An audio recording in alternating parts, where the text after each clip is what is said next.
going back to the issue of Kung Flu, I spoke to Kellyanne Conway in March. She said that it was highly offensive and wrong to use that term.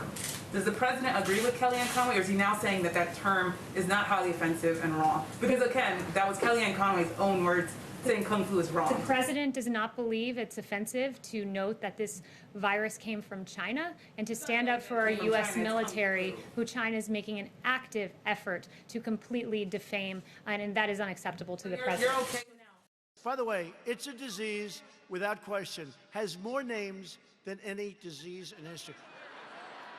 I can name Kung Flu. I can name... Why does he use racist phrases like the Kung Flu?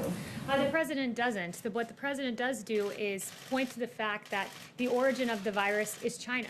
It's a fair thing to point out as China tries to ridiculously rewrite history, ridiculously blame the coronavirus on American soldiers. This is what China's trying to do. And what President Trump is saying, no, China, I will label this virus for its place of origin.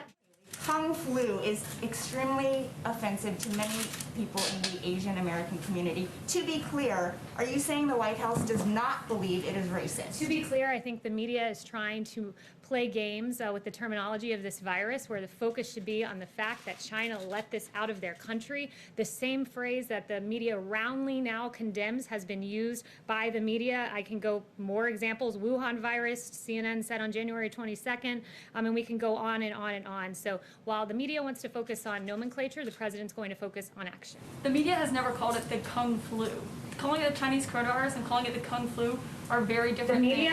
The media and your network specifically, called it the Kung Flu. The media and your network specifically have repeatedly used the term China virus and Wuhan virus, and then gone on to deride the president as somehow using a term that they themselves have never used. So we can go through CNN's history. Kayleigh. I'd be more than happy to go through CNN's history. On February 9th, you guys talked about the Wuhan coronavirus. On January 23rd, you guys talked about the Wuhan coronavirus. On January 22nd, the Wuhan virus. I can write it all out for you and detail it for you in an email. Kayleigh, Yes, you've got to Justin. admit that. It is not the same thing as calling it the Kung Justin. Flu.